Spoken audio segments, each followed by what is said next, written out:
Solomon, a king chosen by God. Solomon, the son of King David, was not just any ruler. He was divinely chosen to lead the people of Israel. His reign was marked by wisdom, prosperity, and a deep connection with God. Solomon's story is one of faith, dedication, and divine purpose. King Solomon, son of David, ruled Israel with wisdom and might. God chose him. From a young age, Solomon was groomed for greatness. His father, King David, instilled in him the values of leadership, justice, and faith. Solomon's wisdom became legendary, attracting leaders and scholars from distant lands who sought his counsel. He tasked Solomon with building a magnificent temple. This was not just any structure, it was to be the most sacred place on earth, a dwelling for the Almighty. The temple's design was intricate, reflecting the divine inspiration behind it. Every detail was meticulously planned, from the grand entrance to the inner sanctum. This temple would be the dwelling place of God. The Ark of the Covenant, which held the tablets of the Ten Commandments, would reside in the Holy of Holies, the innermost chamber of the temple. This sacred space was where heaven and earth would meet, a place of divine presence and power. It would be a beacon of faith for generations. Pilgrims from all over the world would come to worship, seek guidance, and offer sacrifices. The temple stood as a testament to the enduring faith of the Israelites and their covenant with God. It was a symbol of hope, unity, and divine favor. Solomon poured his heart into this sacred task. He was deeply involved in every aspect of the temple's construction, from the selection of materials to the hiring of craftsmen. Solomon's dedication was unwavering, and he often spent hours in prayer seeking God's guidance and blessing for the project. He used the finest materials. Gold, silver, and precious stones were sourced from the farthest corners of the known world. Cedar wood from Lebanon, known for its durability and fragrance, was used extensively. Every element of the temple was chosen for its quality and symbolic significance. He employed the most skilled craftsmen. Artisans and builders renowned for their expertise were brought in to work on the temple. Their craftsmanship was unparalleled, and they created intricate carvings, ornate decorations, and stunning architectural features that would stand the test of time. The temple was to be a testament to God's glory. Its grandeur and beauty were meant to reflect the majesty of the Creator. The completed temple was a sight to behold, with its towering pillars, gleaming surfaces, and sacred artifacts. It was a place where the divine and the mortal could connect in profound ways. It was a symbol of God's covenant with his people. The temple was more than just a building. It was a living testament to the promises made by God to the people of Israel. It stood as a reminder of their unique relationship with the divine, a relationship built on faith, obedience, and love. The day of the temple's dedication arrived. Elders from every tribe of Israel gathered. Priests prepared themselves for the sacred rituals. At the heart of this momentous occasion was the Ark of the Covenant. The Ark held the Ten Commandments. It represented God's presence among his people. With reverence and care, the priests carried the Ark. They brought it from the city of David to its new home. As the Ark reached the temple, Solomon offered sacrifices to God. The air filled with the aroma of burnt offerings. These sacrifices expressed gratitude for God's blessings. They demonstrated the Israelites' devotion to their Lord. The people joined Solomon in prayer. They gave thanks for their deliverance from Egypt. They celebrated their victories in battle. Most importantly, they acknowledged God's faithfulness. With great care, the priests carried the Ark into the temple. They placed it in the most holy place. This was the innermost chamber. It was here that God's presence would dwell. The most holy place was shrouded in darkness. Only the high priest could enter. He could only enter once a year. It was a sacred space. It represented the mystery and majesty of God. Section 5, Solomon's humble plea, a prayer that touched heaven. Solomon stood before the altar, a place of immense significance and reverence. The altar was not just a physical structure, but a symbol of the divine presence and the covenant between God and his people. It was here that Solomon, the wise king of Israel, chose to make his heartfelt plea. He raised his hands to heaven, a gesture of surrender and supplication. This act of raising hands was a common practice in ancient times, symbolizing the lifting of one's heart and soul to the divine. Solomon's hands, though royal, were empty, signifying his dependence on God's grace and mercy. He prayed to God with a fervent heart, seeking divine intervention and guidance. His prayer was a masterpiece of humility and faith. Solomon, despite his wisdom and power, acknowledged God's greatness and his own limitations. He recognized that human understanding is finite and that true wisdom comes from the divine. His words were not just a plea, but a profound expression of his faith and trust in God. He confessed the limitations of human understanding, admitting that even the wisest among men could not fully grasp the mysteries of the divine. Solomon's confession was a reminder that humility is the foundation of true wisdom.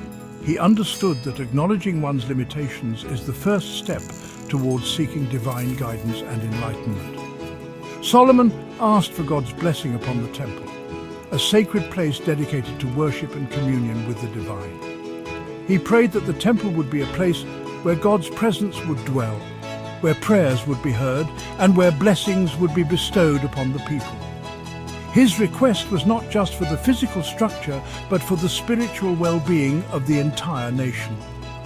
He asked for God to hear the prayers of his people, to be attentive to their cries and supplications. Solomon's prayer was inclusive, extending beyond his own needs to encompass the needs of the entire community. He understood that a leader's role is to intercede on behalf of his people, to seek divine favor and protection for them. He prayed that God would forgive their sins and guide their steps. Solomon's prayer for forgiveness was a recognition of human fallibility and the need for divine mercy.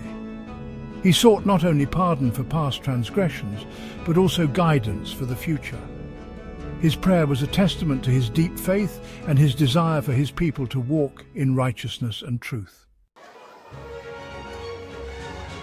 Section 6. Rejoicing as one, a nation celebrates God's blessing. As Solomon finished his prayer, something extraordinary happened. Fire descended from heaven. The fire consumed the sacrifices on the altar. The people watched in awe and wonder. This was a sign of God's acceptance. It was a symbol of his presence among them. The people erupted into joyous celebration. They sang praises to God. They danced with abandon. They were united in their faith. Section 7. The Temple's enduring legacy, a beacon of faith.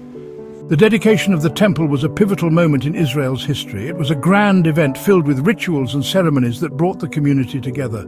The air was thick with the scent of incense, and the sound of prayers echoed through the streets. This dedication was not just a religious act, it was a declaration of faith and unity among the people of Israel. It marked a new era of spiritual awareness.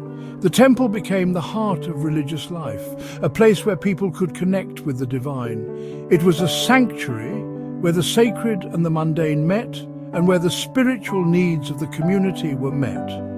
The temple was more than just a building. It was a living, breathing symbol of faith. The temple stood as a symbol of God's covenant. It was a physical manifestation of the promises made to the people of Israel. The walls of the temple were adorned with symbols and artifacts that told the story of their faith and their journey. Each stone, each carving was a testament to their enduring relationship with God. It was a place of prayer. People from all walks of life would come to the temple to offer their prayers and seek solace. The temple provided a space where individuals could find peace and comfort in their moments of need. It was a place where the community could come together to support one another and to find strength in their shared faith.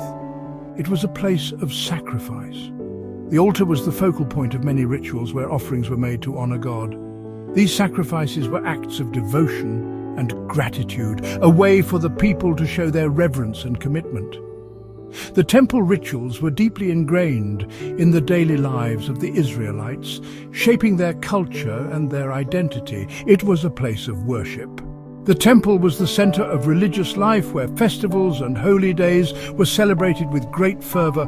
Worshippers would gather to sing hymns, recite prayers, and participate in ceremonies that reinforced their faith and their connection to God. The temple was a beacon of hope and a source of spiritual nourishment for the community. For generations, Israelites would make pilgrimages to the temple. These journeys were acts of devotion, undertaken with great reverence and anticipation. Pilgrims would travel from far and wide, enduring hardships and challenges to reach the sacred site. The pilgrimage was a journey of faith, a testament to their unwavering belief and commitment. They would come to offer their prayers and seek God's guidance. The temple was a place where they could find answers to their deepest questions and seek comfort in times of trouble. It was a sanctuary where they could feel the presence of God and find the strength to face the challenges of life. The temple was a source of wisdom and guidance for the community. The temple would be a constant reminder of God's presence. Its towering structure and majestic design were visible from afar, serving as a beacon of faith for the people. The temple was a symbol of God's enduring love and protection, a reminder that they were never alone. It was a place where they could feel connected to the divine and find solace in their faith. It would be a source of strength and inspiration. The temple was a place where people could find hope and encouragement in their darkest moments. It was a sanctuary where they could draw strength from their faith and from one another. The temple was a testament to the enduring power of faith, a beacon of hope that would guide the people of Israel for generations to come. Section 8. A timeless message for us seeking God's presence today. The story of the temple's dedication holds a timeless message. It reminds us that God desires to dwell among his people. Though the physical temple no longer stands, we can still experience God's presence. We can create a temple in our hearts. We can do this through prayer, worship, and obedience to God's word. We can experience the joy of his presence every day. Section 9. Conclusion. The temple within. The dedication of Solomon's temple was more than just a historical event. It was a powerful symbol of God's love for his people. It is a reminder that God desires to dwell among us. Let us build temples in our hearts. Let us invite God's presence into our lives. Let us experience the joy of his blessings every day.